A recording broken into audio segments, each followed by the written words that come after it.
in no way am I putting her as she was the cause of this, because I'm the one that had the weapon. I'm the one that shot her. You know what I'm saying? She didn't shoot me. You gotta look in the mirror and look at yourself, man, and see, are you the person that you want to be? Are you the person that, when you look internally, when you give an example from your actions, are you who you want to be? Welcome back to another episode of Saving Souls. And this episode today is with Kenneth Duckett, a man that is incarcerated at New Jersey State Prison with a 75-year to life sentence for killing the mother of his kids. So we did this episode, and he is taking full accountability for his actions that happened, that led up to the incident. So I want you to just pay attention and listen to everything that he's talking about. I was on a unit with him, and I was in the same prison with him. So this is what this episode is about. So just stay tuned and let's get to it.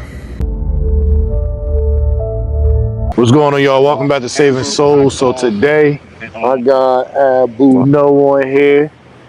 Kenneth Duckett, as y'all seen it, posted it on my Instagram and TikTok before. So what's going on, bro? Nothing, man. I'm good, man. What's happening? Man, just blessed, living life every day, trying to continue to push the agenda in regards to prison reform, to highlight the lengthy sentences, being that I once had one, you still currently have one. So I'm just trying to highlight that so we can make change. Absolutely. That's what we all about, man. Try to force these people to make changes instead of caging us up, letting us wither away. There's a lot of talent in here, man, that could be contributing to society. God's made mistakes, but, he's going to change after 20, 30 years, 40 years. His mentality changed. He's into different things. He phased out of crime. So that's how we got to make change, man. Yeah, we all got to get behind it. We need people on the outside for that. Yeah, I definitely agree with that 100%. And I just definitely just try to bring that awareness to people every day that people can change, right? You're going to have some people that remain the same, but the ones that do change, the ones that do try to make something of their lives inside those walls in that type of situation and still come out and be productive, that's what it's about. So how much time do you got all together? And now I got 18 years altogether in now. Okay. And what was your sentence to? Yeah. 75 years. Life. 75 years, life. And you definitely were one of the people that put in the clemency application like everybody else. Oh, you did? Absolutely. Absolutely. I definitely put it in, had letters written in for support, programs, certificates, clean record, everything that you figure that they'll look at, Yeah, no. Positive reports that they write, that the officers write, you say, everything good. I'm out the way. Yeah, no, I agree. And knowing that when we was on the unit together for some time, so I definitely know that. And like, to me, I tell everybody, that's like the bittersweet thing in my eyes, right? It's like we all put in the clemency petition, and yes, I'm grateful to be free, but then it's like the bitter part is it's a lot of y'all that is still trapped inside those walls that could definitely be deserving of another chance, but haven't been afforded the opportunity yet. So, in your opinion, what do you think should change in regards to the clemency process or any type of laws, period, to help others get a second chance at life, including yourself? Well, they did have a bill that they had. It was sponsored. I believe it was the Second Chance Act. It was sponsored by. It was one of the writers. Sponsors was Reverend Amos down at the church in Highland Park. Can't get the name of the church right now, but yes, he's from the New Jersey Prison Justice Watch. Reverend Amos Cayley, he was one of the ones pushing behind that bill that was voted by the Sentencing Commission, the Criminal Sentencing Commission, 13-0.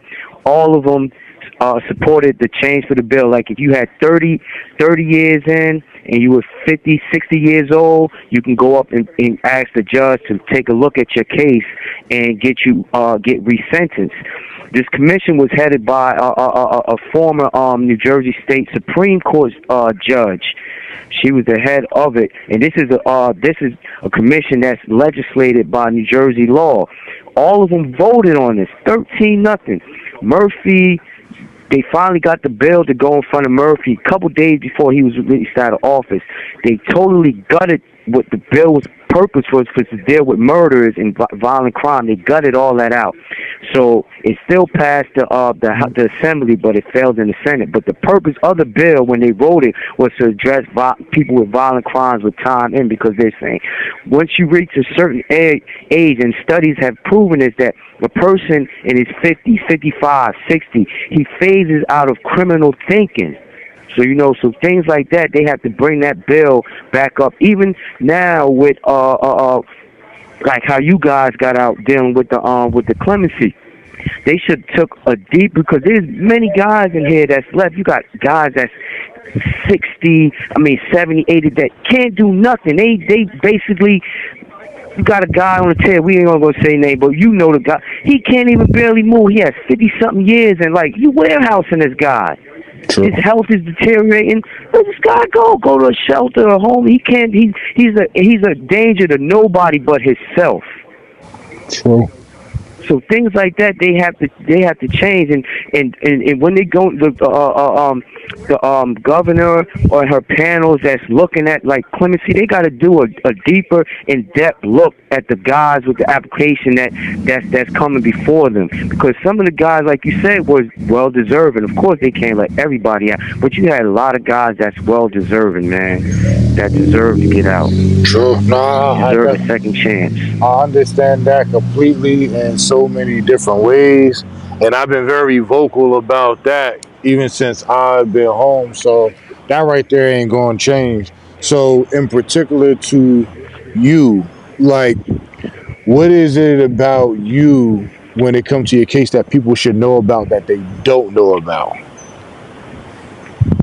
Yeah, well, my case, I never denied that I did my case. Like, I'm keeping, 100. Me and my daughter's mother, we got into an argument. I end up, shooting her, and I killed her. That I wasn't in my right mind state. And a lot of people thinking that, like I just did this violent crime intentionally. No, I had what's later on that I found. I know that I had, but I knew that day that I felt different, like, because I had what's called alcoholic energy drinks. I didn't even know nothing about that. I had drunk these energy drinks that had alcohol, mad alcohol in them. I didn't know. I think it was just an energy drink because I had stayed up and I was going through a lot of depression, a lot of stress, financial stress. This was during the 07, 08. I had a mortgage business that failed because of the financial crisis. Had a house, the tenants wasn't paying their bills, so I had a lot on me. Then me and my daughter's mother, we had a lot of stress going on with our lives. Anyway, I had these drinks prior, 3 of them. They had mad alcohol, unknown to me, because I didn't buy it from a liquor store. I bought them from a regular convenience store. And come to find out, after I did some study, I started seeing all these studies. My little cousin actually put me on to it after I told her about it. Then one morning, I'm laying here in the bed. I woke up like 4 something, getting ready to pray, and it comes on Pix 11. They're talking about these alcoholic mixed energy drinks, how dangerous they were. So I got up, and I'm like, wow, I had this. I started studying, reaching out. I reached out to this lady. She works at North Cecil. I can't remember her last name, but she worked at Northwestern Kentucky University. She's one of the leading studies on these drinks, and all these reports how dangerous these drinks were. Even New Jersey was trying to implement laws while I was incarcerated before I got down here, trying to ban these drinks because they found out how dangerous it. People was catching assault, people was ended up in the hospitals, and it's a whole bunch of crazy stuff with these drinks. Somebody just actually, it's an article in I believe USA or People magazine. Somebody just recently died from one of these drinking one of them drinks. And I had a cousin that I found out a couple years ago. She died from right after she actually had the same drink that I had, and she ended up dying. They said right after she had the drink. So Yeah. that played a major part that I didn't even know about in my, you know what I'm saying? That affected my mind. Yeah, no, I agree, and that's the respect level that a lot of people don't give, right? To acknowledge our, you know, our accountability in situations to whatever Yeah, degree that may be. So that right there is definitely commended. Well, I feel like, people grow, people change, and we deserve a second chance if you put in the work in order to receive it. So right now, what have you been working on since you've been inside Trenton over the 18 years? man, I've been working on myself. Been working on myself since I caught this case, man. I locked down on my religion, which is Islam. I'm Muslim. Like, I was Muslim in the street, but I didn't understand the religion really of how Tawheed and Akida belief. Like, I prayed every day out there. I fasted. I went to Juma every Friday, but I was still doing stuff in the street. Wasn't selling drugs anymore, nothing like that. Like I said, I opened a mortgage business with two partners. I was working for a mortgage company actually. Then I opened my own business, but I was still out there partying, still around the same guy, my same friends. I'm partying every night. I'm still in the strip club. So you can't do that. You can't be the party of Shaitan and the party of Allah. It doesn't work. You're mixing oil and water together. It doesn't mix. You either have to be the party of Shaitan or the party of Allah, and the party of Allah is going to win. And that's where I went wrong. So soon as I got locked up, I locked myself down on my religion and started learning my religion.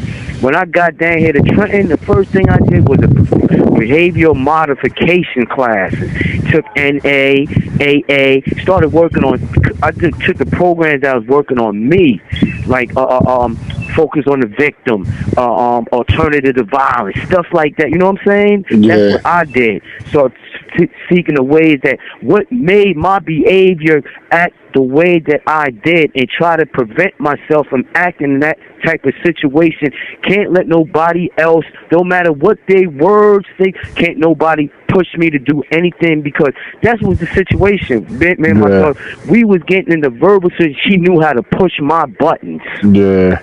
No, I definitely agree with that. And like I said, it's always respected when we take accountability in our situations. So with that being said, being that you have grown from the man that you was before going into prison and the man that you are standing today, like what advice would you give to those, period, whether it's youth, whether it's anybody in general, what advice would you give them? Man, change. You gotta look in the mirror and look at yourself, man, and see, are you the person that you want to be? Are you the person that when you look internally, when you give an example from your actions, are you who you want to be? Because if you're not who you want to be, people can control you. Other people's actions can control you. Somebody can say something to you, piss you off. Somebody can do something to piss you off. Like, and this is where you end up. This is where you end up. A lot of the times, like nowadays, confrontation wise, the first thing a person does, they get in a confrontation, if somebody says they go get a You have 1 minute remaining. in a charge. Yeah, yeah, People nah, don't talk things out, or just like, my bad, I'm sorry. Now everybody just like, everybody got a gun. That's the first thing they do, got a gun. You got little kids now, the first thing they do, they got a gun. They shooting everything up. yeah. I agree with that There's a no hundred dialogue percent. no more. Like when I grew up, we used to fight and we still be friends. Now ain't no fight. They killing you. Yeah, no, that's a fact. People don't want to sit there and have a It's a conversation to kill. resolve it at the end of the day. So that's how it is. But I definitely agree with you on that. Like people have to be willing to not allow anybody to push them and continue to grow and change in the way that they grow and change. And that's the ultimate thing. Self is the ultimate thing. Conquering yourself to be a better person on a daily basis, that right there is a must in every aspect of the word. So I definitely agree with Oh, you. I definitely agree with Thank you. you for using Global Tel Link. To accept this call, press 0. To This call is from a correction facility and is subject to monitoring and recording. Thank you for using Global Telling. All right, so far that we've been able to discuss everything, is there anything that you forgot that you wanted to mention that you may have forgotten to say, or whatever the case may be? Man, it's probably a whole bunch I probably ain't gotta say. But one thing I do want to make say though, that I know I mentioned before, that that my daughter's mother, she knew how to push my buttons. In no way am I putting her as she was the cause of this, because I'm the one that had the weapon. I'm the one that shot her. You know what I'm saying? She didn't shoot me. I just putting it out there that we knew how to push it, because we was together for a long time, over a decade. So we knew how to, you know what I'm saying, push each other's buttons. But no way am I putting it on her like this is her fault. You know what I'm saying? Yeah, no, I But definitely. besides that though, like like as far as the prison reform, like it has to be a lot of changes, man. Like more, because when you look at the sentencing structure, a lot of guys now that they coming, you have with murder, you have a sentencing in the murder statute 2-11 3. 1. You have a sentencing range from 30 to life, which is discretionary. It's from the judge. And what they're doing now, the judge is not giving nobody 30 years. Guys are coming down 40, 50, or life sentences. Where's the in between at? Where's the 30 under NERA, the No Early Release Act? Nobody's coming down with a 30-year 30-year sentence no more. They're giving the guys the high range. And when we look at B. Lloyd, Brian Folk, I spoke on his case not too long ago. They resentenced him 5 different times. His case was from 2000. You remember B. Lloyd, right? Yep. The judge they got his Rasul worked on his ILA Incorporated. Rasul, member of ILA, worked on it, and the judge, they said, okay, the appellate court kept sending it back. I'm just giving an example of this case. So the judge had a chance. He got like 20-something years in, almost 30 years in. They said the judge could have gave him from 30 to 35. Why the judge ain't stop at 30, gives him 35 years? Like, why you couldn't get a guy 30 years all the time that he got in? Yeah. They always giving guys the high end of the sentencing, yo. That's like something that has to. Also, the PCR. You go right back in front of the same judge that sentenced you. They not changing their ruling. Yeah, no, I agree with that They right not there. changing their ruling. I Don't agree. matter what you constitutional issue or whatever, they're not changing their ruling. That's another thing that has. Why you going? They should change that. Instead of you going back in front of the same judge, send your case to another judge. Like, Yeah. that's crazy. We Yeah. see that stuff all over there when you was down here. You Trust have me. these good issues. Oh, I somebody know. else might have the same issue, and you go right back, and the judge, he like, get on up out of here. Ain't nothing. Oh, trust And you me. even have it I on the know. record too, when the judges say, man, I ain't worried about that. Let the appellate court sort. You seen it? Guys Yeah. down there got that in their transcripts when they I say, know. man, let the Trust me. appellate court sort it out. Listen, trust me, I know firsthand for being down there. My whole defense at trial was a self-defense. On my direct appeal, the first appeal that you get, the judges Yes. said that it was enough evidence in my case that showed self-defense, but they still wasn't reversing my case. So trust me, I know how they play. Like Yeah. they play crazy. But listen, Yeah, they played crazy, man. the Like, my case should have been a straight passion provocation case. yes, And at the the very judge, most. at first, he gave it to me. But the prosecutors fight so much, he went back and changed it, yo. Got it in the transcripts. Yeah. He went back and changed it. That's what they do, and that's the sad thing, because normally when it comes to any type of domestic situation, it's normally passion provocation. Normally at any given time, but Yes. listen, you gotta continue to fight. You gotta continue to keep your head up. Gotta continue to push forward each day. You already know. I personally know how it is being in there. I was in there, like I said, on the same unit with you, so. Yeah. Like, you gotta continue to push forward, man. But I definitely appreciate you taking out your time. You have any social media links or anybody can follow you or find you at? Yes, my Instagram link is Anton_music55. They can go up there and actually see I got a change.org page up there. Also, I have documents dealing with my plea negotiation that my lawyer never advised me about. That's up there in the transcripts. I got stuff about with the drink up there. I got stuff, I think, with the jury. You know, like 2 jurors wrote after my they found me. I got convicted. 2 jurors wrote to the judge complaining how they was forced into a verdict because they had they had an impasse. They was stuck. They couldn't make a decision. The judge came back out, brought them back out there, re-instructed them, gave them a faulty instruction. Even the appellate court said this in their opinion. They said that the judge deviated from his the sentencing the what's the name, the Chaza charge, which is when a jury comes back out there and you have to re-instruct them to continue. They said the judge, he shouldn't have deviated, and they say yes, even though he did that in any other case. This is what they said in the transcript. They said in any other case this would have warranted a reversal. So what might make my case different then? Yeah, no, I understand that completely. Trust me, they make it harder than what it's supposed to be, and they definitely are not fair in the way that they're supposed to be. Well, I definitely appreciate you taking the time out so we can have this conversation, so we can get it out there. I'm gonna make sure I add your link in there when I put it up. So, just like I said, continue to keep your head up as best you can and continue to move forward, bro. I appreciate you.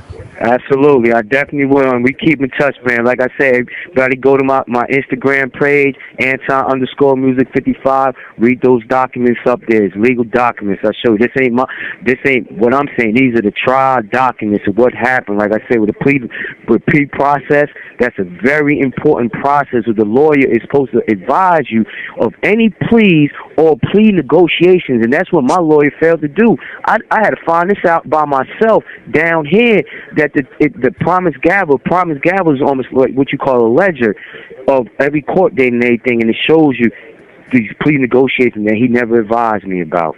Yeah. You know? Yeah, so they definitely be able to find out when I put the link up, bro. Appreciate you, bro. Yes. Absolutely, man. You stay up, man, and keep doing what you're doing, man. Absolutely. As you heard, a raw and honest interview from Kenneth Duckett, acknowledging his accountability. We also spoke about laws that need to change, and this was just another episode that is eye-opener. And I always respect those who take accountability in a situation and they're not out here just saying, oh, I'm wrongfully convicted. So, I love the honesty when it comes to that. And I just appreciated him taking the time to call, to come and just, have this conversation with me.